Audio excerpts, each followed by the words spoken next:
पहाड़ों और हरे खेतों से घिरे एक छोटे से गांव में बादल नाम का एक प्यारा पप्पी रहता था। उसका फर हल्का भूरा था, छाती पर सफेद निशान था और उसकी बड़ी चमकती आंखें हमेशा जिज्ञासा से भरी रहती थीं। बादल को नई जगहें देखना बहुत पसंद था।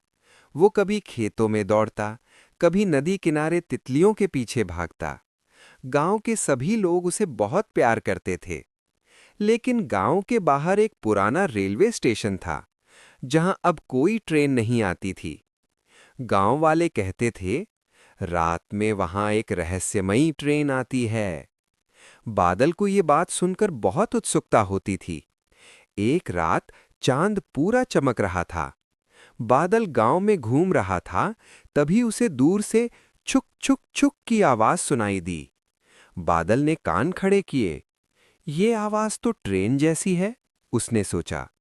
आवाज उसी पुराने स्टेशन की तरफ से आ रही थी।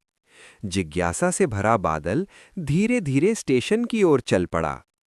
जब वो स्टेशन पहुंचा, तो उसने देखा, पटरियों पर एक चमकती हुई नीली ट्रेन खड़ी थी। उसकी खिड़कियों से सुनहरी रोशनी निकल रही थी। बादल धीरे धीरे ट्रेन के पास गया। ट्रेन का दरवाजा अपने आप क्री की आवाज के साथ खुल गया। अंदर से एक मीठी आवाज आई, स्वागत है बहादुर पप्पी। बादल थोड़ा चौंका, लेकिन डरने के बजाय वो अंदर चला गया। अंदर की दुनिया बिल्कुल अलग थी। ट्रेन के अंदर चमकती लाइटें, जादुई नक्शे और बोलने वाले जानवर बैठे थे। एक बूढ़ा कछुआ बोला, ये रहस्यमयी ट्रेन है, ये दुनिया के अलग अलग जादुई स्थानों पर जाती है। बादल की आंखें चमक उठीं। ट्रेन अचानक चलने लगी। छुक छुक छुक। खिड़की से बाहर देखते हुए बादल ने देखा कि ट्रेन हवा में उड़ रही थी। पहला स्टेशन था चमकता जंगल। यहाँ पेड़ रात में चमकते थे और तितलियां सितारों जैसी दिखती थीं। बादल वहां उतरा और नए दोस्तों से मिला। लेकिन अचानक जंगल में समस्या आ गई। जंगल की रोशनी धीरे धीरे बुझ रही थी। जंगल की रानी हिरनी ने कहा, जंगल का जादुई क्रिस्टल खो गया है, उसके बिना जंगल अंधेरा हो जाएगा।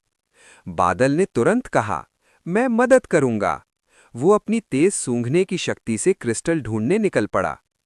क्रिस्टल की गंध उसे एक अंधेरी गुफा तक ले गई। गुफा के अंदर एक शरारती बंदर क्रिस्टल लेकर बैठा था। बंदर ने कहा, मैं इसे इसलिए लाया क्योंकि मुझे भी चमक चाहिए थी। बादल ने समझाया, अगर जंगल अंधेरा हो जाएगा तो सब दुखी होंगे। बंदर को अपनी गलती समझ आ गई। उसने क्रिस्टल वापस दे दिया। जंगल फिर से चमक उठा। ट्रेन फिर चल पड़ी। इस बार ट्रेन पहुंची बादलों का शहर। यहाँ घर बादलों से बने थे। छोटे छोटे पंखों वाले कुत्ते आसमान में उड़ते थे। बादल को देखकर सब खुश हुए।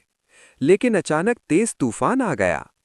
तूफान इतना तेज था कि बादलों का शहर टूटने लगा। एक छोटा पंखों वाला पिल्ला हवा में फंस गया। बादल ने बिना सोचे छलांग लगाई और उसे पकड़ लिया। सबने खुशी से कहा, तुम सच्चे हीरो हो। जब ट्रेन वापस चलने लगी तो ट्रेन का ड्राइवर सामने आया। वो एक पुराना बुद्धिमान कुत्ता था। उसने कहा, ये ट्रेन केवल बहादुर और दयालु दिल वाले यात्रियों को दिखती है। आज तुमने साबित कर दिया कि तुम वही हो।